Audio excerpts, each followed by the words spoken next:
The recent floods that have struck Pakistan, described by officials and international observers as exceptionally high in magnitude, have triggered one of the most challenging humanitarian crises the country has faced in recent years, affecting millions of lives and exposing the fragility of its disaster preparedness systems.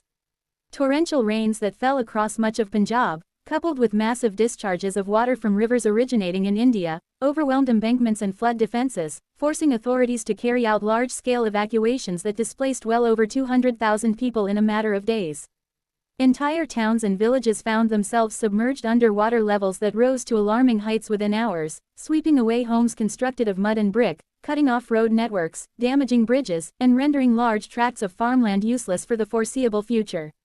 Families who just days ago were engaged in daily routines, tending crops, running small businesses, or sending children to school, suddenly found themselves rushing to evacuation centers with only a few belongings in hand.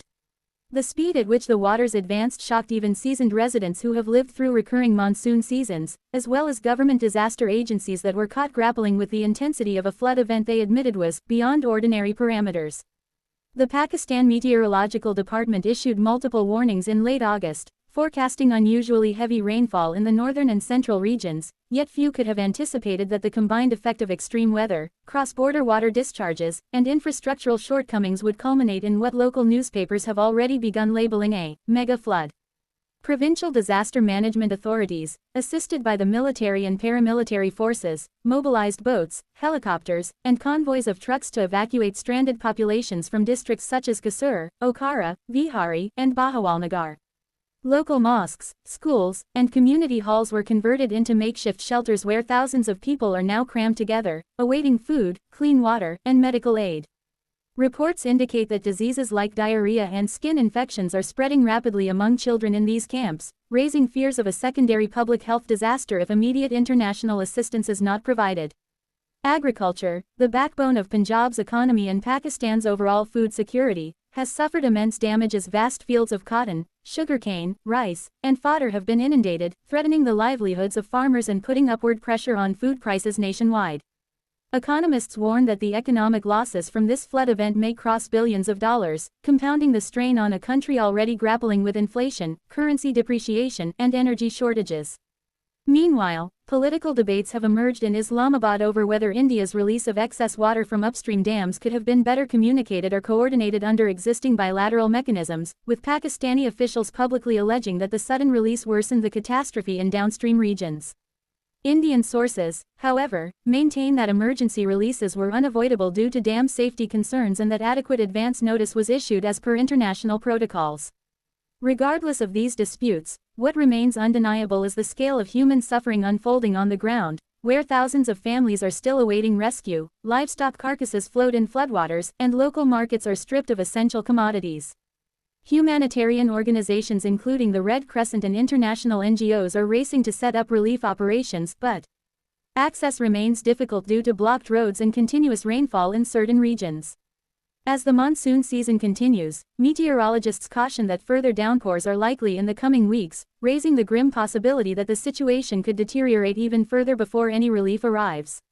For ordinary Pakistanis caught in the flood zone, each day has become a struggle for survival, and for the government, the crisis has become both a test of institutional capacity and a reminder of the urgent need to invest in long-term climate resilience.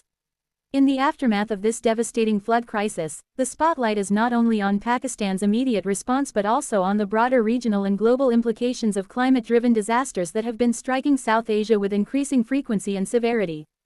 International agencies such as the United Nations, the World Food Programme, and the International Federation of Red Cross and Red Crescent Societies have begun mobilizing resources, though aid workers admit that logistical hurdles and the sheer scale of displacement make it nearly impossible to reach all the affected communities in time. Satellite imagery has revealed vast expanses of land completely submerged, resembling inland seas more than agricultural plains, and humanitarian experts are warning that the displacement of nearly 250,000 people could be just the beginning if rainfall continues at the current pace. Children are among the most vulnerable, with thousands left without access to schools, health facilities, or safe drinking water, while pregnant women, the elderly, and people with disabilities face heightened risks due to the lack of medical infrastructure in temporary camps. The Pakistani government has appealed for international assistance, drawing parallels to the catastrophic floods of 2010 and 2022, both of which left long-lasting scars on the country's economy and psyche. Yet observers note that little has been done in the intervening years to strengthen embankments, build modern drainage systems, or relocate vulnerable communities away from flood-prone riverbanks. Critics argue that corruption, political instability, and mismanagement have left Pakistan dangerously unprepared for disasters that scientists had been warning about for years, as climate change accelerates glacial melt in the Himalayas and intensifies monsoon rainfall patterns. Climate experts emphasize that what Pakistan is experiencing today is not an isolated event but part of a global trend in which countries with limited resources are bearing the brunt of climate extremes fueled by emissions from the industrialized world. Calls are mounting for climate justice, with Pakistani officials and activists urging wealthier nations to honor their pledges for climate adaptation funds, pointing out that Pakistan contributes less than 1% to global greenhouse gas emissions yet repeatedly finds itself among the top 10 countries most affected by climate-related disasters. The economic consequences are expected to be severe, with agricultural losses undermining exports, displacements adding to urban overcrowding, and infrastructure damage requiring billions in reconstruction costs that Pakistan, already struggling with debt obligations, can ill afford. Social tensions are also on the rise, as displaced populations crowd into urban centers, straining already scarce resources and triggering disputes over land, water, and aid distribution. Beyond the economics, there is a psychological and cultural dimension to the tragedy. Families torn apart, traditional livelihoods washed away, and communities forced to abandon ancestral homes, leaving behind not only property but also generations of memories. Recovery, therefore, is not just about rebuilding structures but also about healing social fabrics and restoring dignity to those who feel abandoned by the state and forgotten by the world. Meanwhile, geopolitical factors complicate the crisis, with the water management issue between Pakistan and India once again coming under scrutiny, raising questions about whether existing treaties like the Indus Waters Treaty remain sufficient in an era of climate volatility.